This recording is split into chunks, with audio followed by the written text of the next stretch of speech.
할렐루야. 우리 시편 34편 9절 말씀.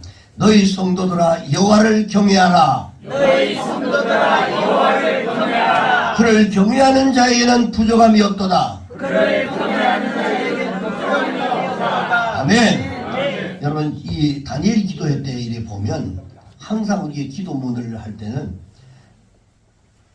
주문을 하는 것처럼 하지 말고 말씀을 항상 내 믿음으로 실어가지고 아멘. 그런 마음으로 이 말씀을 선포하고 받아들여야 됩니다. 아멘. 그러면 반드시 그대로 일어날 줄로 믿습니다. 아멘. 할렐루야. 우리 옆에 분하고 인사하시고 하나님은 살아계십니다. 지금도 함께 계십니다. 할렐루야. 어느 날 한 초신자가 시방을 이렇게 갔어요. 시방을 여행 갔다가 돌아오는 길에 이렇게 차를 타려고 보니까 차 열쇠가 없어졌어요. 핸드백을 뒤지고 또 뒤지고 또 뒤졌어요. 몇 번 뒤졌어요? 뒤지고 또 뒤지고 또 다시 또 뒤지고 3번 뒤졌어요. 근데 열쇠가 없어요. 호주머니 다 찾아봐도 없고 그래서 제가 서두에 보는 초신자가라고 했어요. 처음 신앙을 가졌던 사람인데 와 너무 당황했어요. 그리고 자기가 이 잠자던 숙소도 다 뒤져보고 했는데도 찾지를 못했어요. 근데 갑자기 불현듯 생각 속에 어떤 생각이 들었냐면 만약에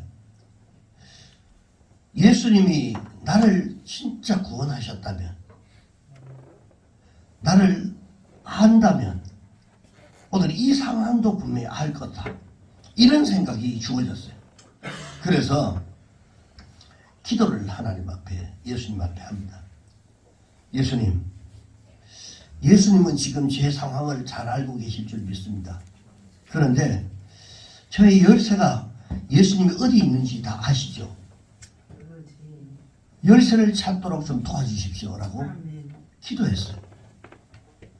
그리고는 다시 핸드백을 내용물을 다 쏟아부어 가지고 했더니 휴지 속에 끼어있다가 이게 휴지로 그 가운데서 쏟아보니까 이게 삐죽이 튀어나온 것을 보고 그것을 찾게 됐습니다. 저는 이 이야기가 하나님이 진짜 도와주셨다. 물론 우연일 수도 있지만 저는 그렇게 생각하지 않습니다. 여러분들도 그렇게 생각하시면 안 됩니다. 이건 우연이다 생각하시면 안 됩니다. 매사에 그분을 인정하고 그리고 하나님께서 해주셨다라고 하는 생각을 가지셔야 돼요. 저도 중국의 신학교 학생들 가르치러 다닐 때도 거기 여러분 간증을 들어서 아시겠지만 도뭉치 한 달 동안 신학교를 운영할 도뭉치가 사라져가지고 아침부터 저녁 때까지 없어졌던 것을 저도 찾아보다가 강의를 끝나고 돌아와서 이렇게 묵상 기도하면서 하나님 능력 기도를 이제 시작해서 하나님 생각나게 해주십시오. 보여주십시오. 알려주십시오. 에베소서에 있었던 그 말씀을 가지고 계속 묵상했더니 그냥 내 마음속에 뭔가 들어오는 생각이 있어서 신발장에 오늘 한번 좀 신발장에 한번 찾아보라고. 그거 다 목사님 다 찾아봤어요. 그래도 한 번 더 찾아보자. 그랬더니 도뭉치를 잘 감춰 놓는다고 신발장은 사람들이 신발을 집어넣고 빼고 하기 때문에 그거 다 보이는데 거기다 가연 집어넣었을 때인데 신발을 빼고 그 뒤쪽에다가 잘 집어넣는다고 뒤쪽에다 넣어. 그래서 찾았어요. 그런 적이 있습니다. 여러분 물론 우연일 수도 있지만 그러나 중요한 것은 하나님은 그런 사소한 기도까지도 들으신다는 거예요. 여러분의 기도, 사소한 기도까지도 하나님은 다 듣고 계신 줄 믿습니다. 만약에 여러분 우리가 누구에게나 크고 작은 다 고민들이 다 있습니다. 저도 있고 여러분들도 다 있습니다. 근데 지금 어떤 분은 중요한 선택과 결단의 문제로 고민하고 어떤 분들은 잘못된 습관으로부터 내가 이거 벗어나야지. 나 이 습관을 좀 고쳐야지라고 하는 여기에 벗어나는 문제로 고민하는 사람들이 있을 수도 있고 또 어떤 사람은 이러한 직장 문제나 아니면 경제적인 문제로 고민한다 할지라도 여러분 이런 문제를 가지고 진실하게 하나님 앞에 기도하면 반드시 하나님께서는 선한 길로 인도해 주신다는 거예요. 믿으십니까 여러분? 자, 사실은 하나님은 우리의 기도에 응답을 해 주실 뿐만 아니라 우리가 원하는 것 그 이상의 것들을 주시는 것을 기뻐하십니다. 우리가 요만큼 구해도 이만큼을 주시려고 그렇게 하시는 분이 바로 주님이십니다. 하나님의 예비하신 것들은 언제나 우리가 소원하는 것보다도 더 좋고 더 유익한 것을 주시는 줄 믿습니다. 그래서 에베소서 3장 20절 말씀해 보니까 하나님은 우리의 구하는 것이나 그리고 생각하는 것보다도 더 넘치게 주신다라고 그렇게 말씀을 하고 있습니다. 그렇기 때문에 여러분 우리가 문제가 생기면 기도하는 겁니다. 하나님이 축복을 약속을 했다 할지라도 기도해야 그 축복이 자신의 것이 됩니다. 그 구약에 보면 이스라엘이 너희들에게 응답해 준다 할지라도 그럼에도 불구하고 기도해야 할지니라 라고 말씀하셨어요. 부활하신 주님이 오늘 본문의 내용이 그 후의 얘기입니다. 부활하신 주님이 감람산에서 승천하실 때에 제자들이 두 가지 명령을 듣습니다. 하나는 약속을 기다리라 라고 하는 이 명령을 하셨고 또 그 약속은 바로 성령 세례에 관한 너희들이 성령을 받아야 되기 때문에 그래야만 이 험악한 세상을 이길 수 있다. 그래서 성령을 기다려야 약속한 것을 기다리라. 두 번째는 성령이 너희들에게 임하면 너희들이 증인의 삶을 살아라. 이 두 가지 명령을 주님이 올라가시면서 들었어요. 그래서 그 명령을 받고 감람산에서 마가의 다락방으로 돌아왔던 주님의 제자들이 그 다락방에서 하나님 앞에 간절하게 기도를 합니다. 몇 명이 기도했습니까? 오늘 본문에 보니까 120명이 기도했다. 15절에 120명이 기도했다라고 얘기를 합니다. 그래서 흔히 120문도다라고 그렇게 이야기를 합니다. 그런데 주님의 승천하는 광경을 일시에 몇 명이 봤습니까? 500명이 봤습니다. 500명 이상이 봤습니다. 자, 그러면 380명은 뿔뿔이 흩어져 버렸습니다. 그들이 하나님의 약속하신 것을 기다리라고 했는데 기다리지 못하고 흩어져 버렸어요. 그런데 120명은 그냥 남아 기다렸습니다. 하나님은 어떤 일을 통해서 항상 먼저 걸러내는 작업을 하시고 남은 자에게 큰 축복을 주시기 위해서 큰 은총을 주시기 위해서 항상 그것을 흔드는 작업을 하십니다. 여러분, 이 120명은 하나님의 약속했던 선물을 받은 사람들입니다.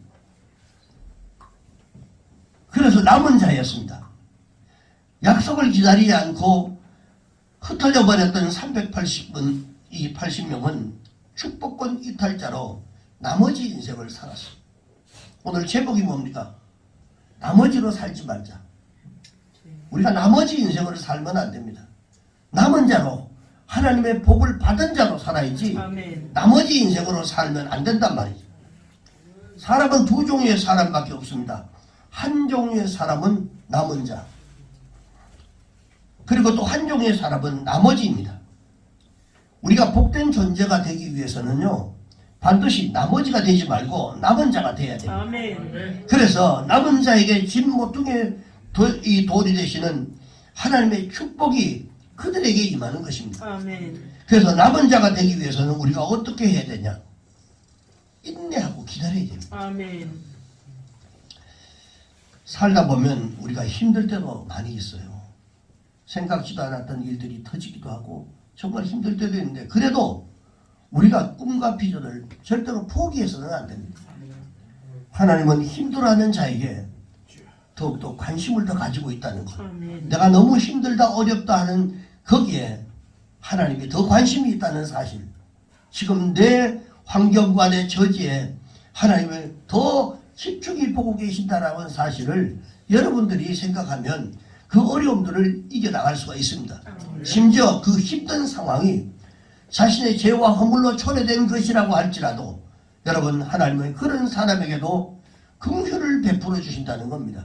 아, 이건 내가 잘못했기 때문에 내가 당하는 고통이다 라고, 그래서 하나님은 여기에 개입하지 않는다가 아니라 그럼에도 불구하고 하나님은 개입하시고 긍휼을 베풀어 주신다는 겁니다. 아멘. 인간적인 허물과 이 약점으로 여러분 사람의 사랑을 받지 못하는 사람들이, 여러분 때로는 어떤 사람들을 보면 하나님의 사랑을 듬뿍 받는 경우들이 굉장히 많습니다.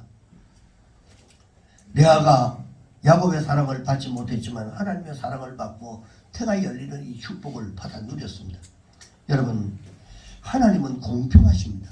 아멘. 하나님은 한쪽을 막으시면 반드시 한쪽을 여러분 열어주십니다. 아멘. 다 막힌 게 아닙니다. 우리가 절망 상태에 있어도 그러한 절망이 그냥 끝이 아니라 반드시 탈출구가 있다는 사실을 우리가 항상 생각을 해야 됩니다. 아멘. 이 하나님은 어느 한 사람에게 완벽하게 축복을 몰아주시는 분이 아닙니다.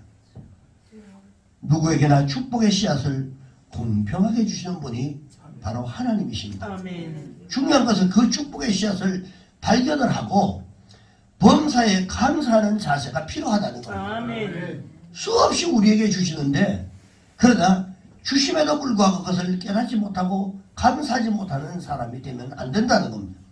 행복이라고 하는 것은요, 우리가 행복하는데 행복은 새로운 축복을 얻는 게 아닙니다.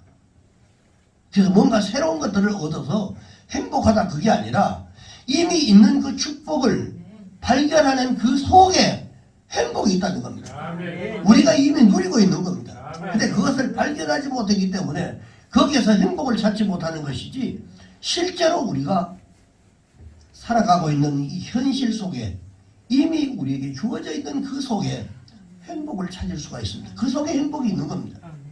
우리가 항상 나머지 인생은요, 자꾸 없는 것에 초점을 맞추고 자꾸 거기에서 살아갑니다. 그것 가지고 불평하고 원망합니다. 내게 없는 것을, 그것에 자꾸 초점을 맞춰서 불평하면 삶의 지경이 자꾸 축소됩니다. 더 넓어질 수도 있는데도 불구하고 자꾸 거기에 좀, 이게 나머지 인생입니다.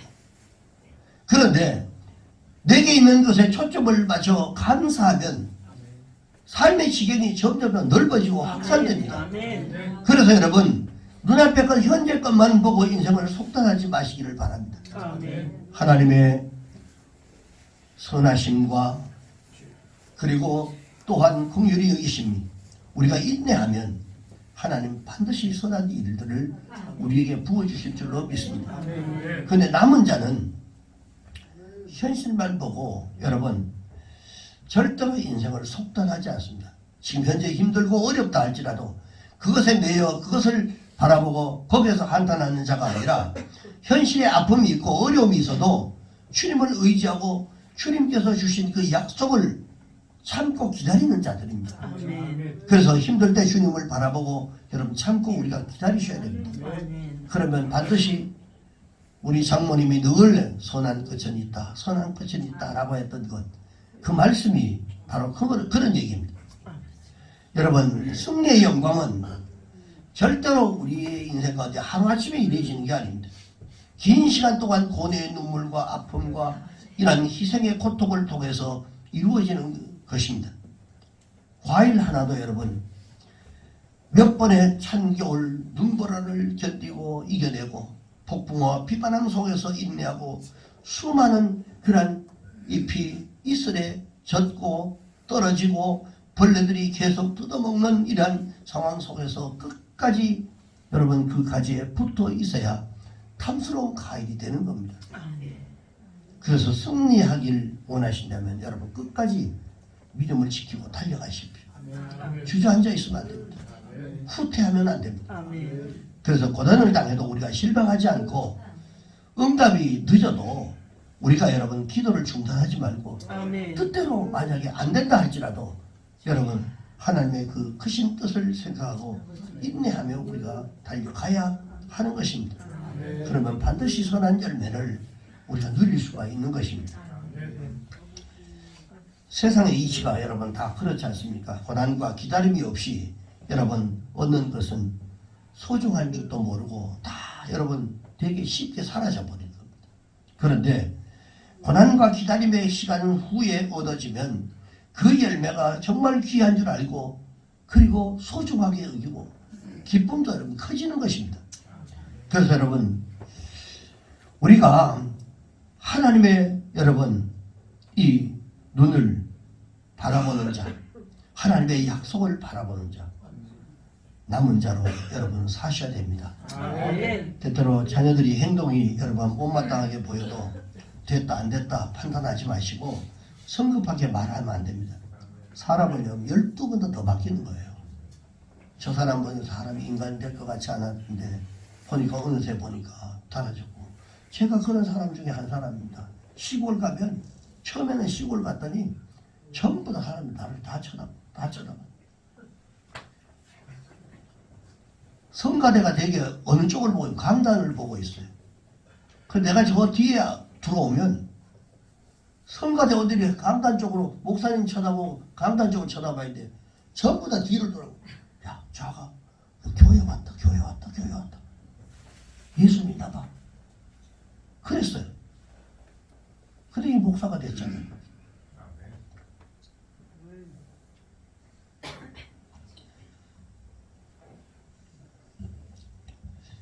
여러분 우리가 계속 기도하고 참고 기다리면 좋은 일들이 있습니다. 그래서 자녀가 인생에서 성공하고 승리했는지를 여러분 지금 보는 게 아니고 지금 좀 잘한다 못한다 그게 아니라 나중에 봐야 하는 거예요. 지금 점수가 좀 많다고 여러분 성공했거나 뭐 점수가 좀 모자란다고 여러분 실패했다고 하지 말고 10년 20년을 기다려 봐야 되는 거예요. 자신을요. 그래서 진짜 중요한 것은 바른 신앙과 바른 마음을 가지고 있냐 이것만 살펴주면 되는 겁니다. 그래서 자녀들 가지고 이러고 저러고 얘기하는 게 아닙니다. 신앙생활도 마찬가지예요. 됐다 안 됐다 절대로 성급하게 우리가 말하면 안 됩니다.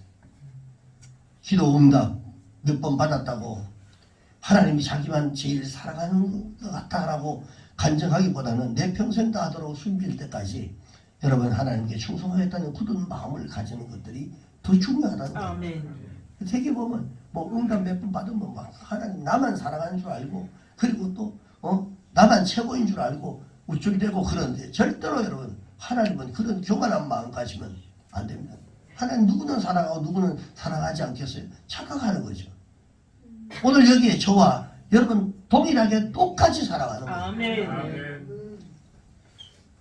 찬송가 이런 가사가 있습니다. 내 평생 소원 이것뿐. 뭐 하다가? 주의 주의 일 하다가. 그리고 이 세상 이별하는 날 주 앞에 가리라. 아멘. 아멘. 여러분 내 인생을 내 생각대로 판단하지 마시고 항상 여러분 말씀에 의해서 내 인생을 여러분 항상 해석하시기를 바랍니다. 하나님이 말씀이 나를 어떻게 생각하셨고 하나님이 우리의 인간을 어떻게 보고 계시는가를 여기에서 여러분 모든 것들을 판가름하셔야 됩니다. 오늘 본문에 보니까 120명이 간절히 기도하는 중에 그때 본문에 보니까 베드로가 벌떡 기도하다가 벌떡 일어났습니다. 그리고 당시에 제자들 마음속에 있었던 껄끄러웠던 이러한 이야기를 베드로가 본문에 보니까 벌떡 일어나서 꺼냅니다. 이게 뭐냐면 가룟 유다 얘기입니다. 가룟 유다. 제자들이 힘있는 제자의 이 사역을 수행하기 위해서 이 가룟 유다의 이러한 이야기를 다 정리를 해야 되는데 기도했어요. 성령을 받았어요. 그리고 뭔가 힘있게 하나님의 사역을 감당해야 되는데 항상 마음속에 걸리는 게 있었습니다. 근데 이것을 베드로가 기도하다가 이건 짚고 넘어가야 되겠구나 라고 하는 얘기를 하면서 벌떡 일어섰습니다. 초대교회에서는 예수 믿는데 두 가지 큰 걸림돌이 있었어요. 그게 뭐냐면 하나는 십자가 문제입니다. 지금은 십자가가 그렇게 중요하다는 거 우리가 다 인식하고 있는 거지만 당시의 성도들은 십자가를 뭡니까? 개인의 사형 도구로만 인식이 돼요. 아주 무자비한 이러한 사형수들만 처리하는 곳이기 때문에 거기에 매달려 있던 메시아가 그런 참혹한 부끄러운 십자가에 어떻게 달릴 수가 있겠느냐. 진짜 메시아라면 어떻게 거기에 매달려 죽을 수가 있을까. 이러한 문제로 계속 의문이 있었어요. 사람들이. 뭔가 확실하게 확 달라들고 싶어도 마음속에 그런 문제 해결되지 않는 문제들이 있어서 예수를 확실하게 믿지를 못하고 있었어요. 그리고 또 하나는 이 가룟 유다 문제였습니다. 당시에 이 제자들이 드러내놓고 얘기는 안 했지만 그 마음속에 제자들 예수님이 뒤를 따라다니고 있었지만 그 마음속에 늘 이런 게 있습니다. 우리도 하나님을 믿지만 그러나 의문나는 것 이런 것들이 늘 있으면서 신앙생활 하는 것과 똑같은 거죠. 자, 제자들의 마음속에 어떤 마음이 있었을까요? 예수님이 내가 제자로 따라다니는 하지만 그러나 메시아라고 했는데 이 메시아가 어떻게 자기 제자에게 팔릴 수가 있을까? 메시아라면 그런 거 정도 왜 제가 나를 지금 팔려고 한다 다 알고 있을 텐데 이것을 그냥 허용을 왜 하는가?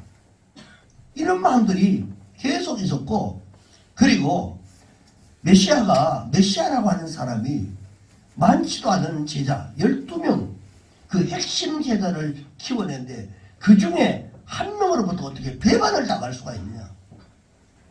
아니 메시아면 잘하게 잘 교육시키고 정말 이 세상을 뒤집을 수 있는 이런 제자들로 키워야지 왜 그 한 사람이 그렇게 놔뒀느냐라고 하는 이게 마음속에 있었습니다.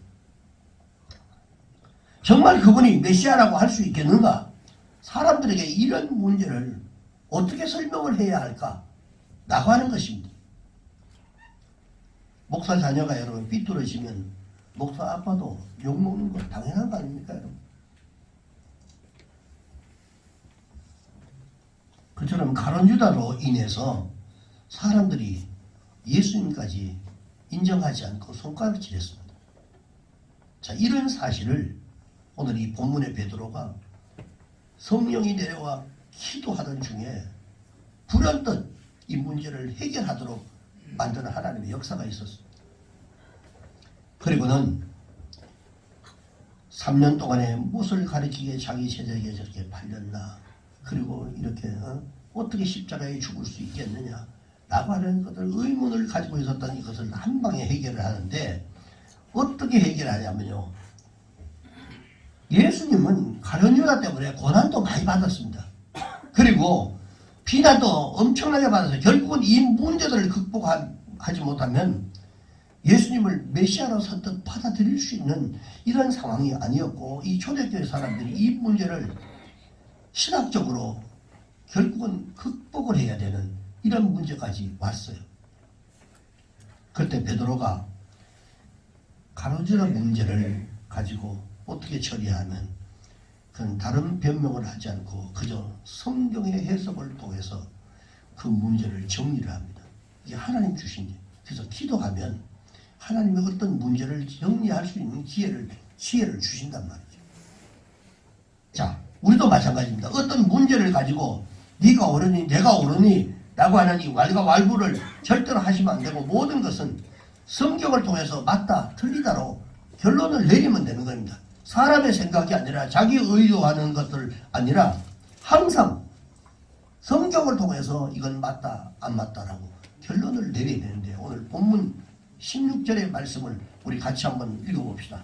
16절 시작. 형제들아 성령이 다윗의 힘을 통하여 예수 담는 자들의 기자가 된 유다를 가리켜 미리 말씀하신 성령이 통하였으니 자, 이 문제를 성경에 옛날 구약에 다윗이 이런 얘기를 똑같은 얘기를 했다.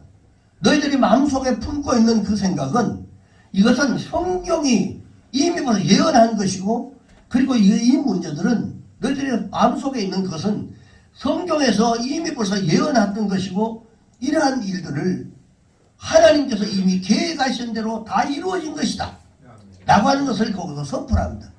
자, 이런 생각을 언제 하냐면 기도하면서 기도할 때 하나님이 지혜를 주신 거예요. 그 구약의 말씀이 생각이 나게 만든 겁니다. 간단하게 말하면 이 가론유다는 성경의 말씀대로 말씀의 예언대로 자기의 가야 할 길을 그대로 갔다라고 하는 것을 성경 해석을 가지고 그것을 결론을 내린 겁니다. 자, 그러면 베드로의 다윗의 입을 통해서 한 말씀이 뭐냐? 그게 뭐냐면 시편 109편 8절에 말하는 그의 연수를 짧게 하시며 그의 직분을 타인이 빼앗게 하시며라고 하는 말씀을 합니다. 그 직분을 가지고 있을 때 그 직분을 짧게 했다. 그리고 그것을 다른 사람에게 타인에게 그것을 자기 직분을 빼앗겼다라고 하는 예언을 합니다.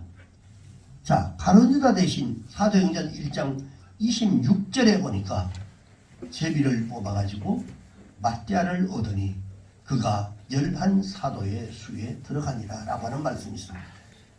성경대로 이것을 그대로 이루어진 겁니다. 자, 마띠아를 예수님의 제자로 뽑아가지고 12제자를 다시 채우는 일을 합니다. 이게 다 성경에 기록되어 있는 얘기란 말이죠. 그리고 시편 69편 25절에 보니까 다윗의 말을 근거로 해서 말씀을 하는데 그들의 거처가 황폐하게 하시며 그들의 장막에 사는 자가 없게 하소서라고 하는 이 말을 이 베드로가 인용을 해가지고 오늘 1장 20절에 뭐라면 시편에 기록하였을 때 그의 거처를 황폐하게 하시며 거기 거하는 자가 없게 하소서 하였고 또 일렀을 때 그의 직분을 타인이 취하게 하소서 하였도다. 사랑하는 여러분, 살아가면서 우리가 이해하기 힘든 일을 만나면 성경을 통해서 그 부분을 해석을 하셔야 돼요. 아멘. 내 생각이 이런데 나는 내 생각이 이렇다. 내가 생각할 때는 이게 맞다. 이게 아니라 하나님은 어떻게 말씀하고 있는가를 가지고 그것을 판단하셔야 거기에 무리가 없는 겁니다. 아멘. 모든 것이 하나님의 손길 가운데 있기 때문에 그렇습니다. 모든 일들이 하나님이 계획하신 그 가운데 한치의 오차도 없이 다 이루어졌고 심지어는 내 고통조차도 하나님의 계획 가운데 다 이루어진 것이라고 하는 사실을 우리가 인정을 먼저 하셔야 돼요. 하나님 내게 주신 지금 이 어려움, 이 환경, 이 고통 이것도 하나님의 계획 속에 다 있겠구나. 아멘. 자, 그렇다면 만약에 이것이 이 고통과 이 아픔이 하나님의 계획 속에 있었던 거라고 한다면 반드시 그러면 이것은 하나님이 풀 수 있는 거란 말이에요. 아멘. 그렇기 때문에 우리가 기도해야 되는 겁니다. 아멘. 하나님이 주신 것이고 하나님의 계획하신 거라면 하나님이 끊임없이 계속 나에게 어떤 고통을 주시는 분이 아니라고 하는 사실을 인정하면 하나님은 그것을 통해서 무엇을 하시고자 하는가, 내가 무엇을 깨닫게 하실까 라고 하는 것들을 이제 말씀을 통해서 우리가 깨달으면 그때부터 그 고통 가운데 있는 것이 아니라 그 고통을 주신 하나님께 감사하는 사람으로 바뀌는 것입니다. 우리의 소망이 여기에 있습니다. 하나님은 우리를 언제나 은혜로 복으로 인도하시는 분이십니다. 맞습니까, 여러분? 아멘. 그런데 하나님은 우리가 당연히 이런 시련을 우리가 당연히 여러분 당하는 이런 시련을 기뻐하지 않으십니다. 그래서 때로는 살아가면서 큰 시련이 다가와도 우리가 너무 염려하지 마시고 실망하지 않기를 바랍니다. 아멘. 그 고통의 터널보다 앞서 계시는 하나님께서 나를 향한 멋진 계획을 생각하고 계시고 그리고 힘내시기를 바랍니다. 하나님은 나를 지극히 사랑한다는 이 사실을 여러분 절대로 잊어서는 안 됩니다. 아멘. 하나님은 이전에도 여러분들을 사랑하셨어요. 그리고 지금도 여러분을 사랑하고 계십니다. 아멘. 앞으로도 여러분 전생애를 사랑하실 것입니다. 아멘. 그래서 내 고통은 나를 막다른 골목으로 몰려는 고통이 아니라 나를 위한 그런 하나님의 선한 뜻과 계획을 이루기 위한 고통이라고 하는 이 사실을 여러분 기억하시기 바랍니다. 그래서 여러분들이 어려운 상황에 처해 있든지 고통 중에 혹시나 있다 할지라도 여러분 이렇게 고백하시기 바랍니다. 주님 고맙습니다. 감사합니다. 하나님의 주권 속에 그것을 인정할 때 하나님이 행하신 일을 마땅합니다. 받아들입니다. 수용합니다. 라고 기도하십시오. 그러면 여러분들을 나머지 인생이 아니라 남은 자 인생으로 하나님이 축복해 주실 줄로 믿습니다. 그리고 갈렙이 소망했던 것이 무엇입니까? 주여 이 산지를 내게 주시옵소서. 달라고 했던 것, 그것을 우리가 응답해 주셨던 그 하나님이 여러분의 간절한 기도도 응답해 주시고 여러분의 정말 영광의 주인공들로 세워주실 줄로 믿습니다. 믿음을 가지고 실망하지 않고 그 주님을 바라볼 수 있기를 주의 이름으로 축원합니다. 기도합시다.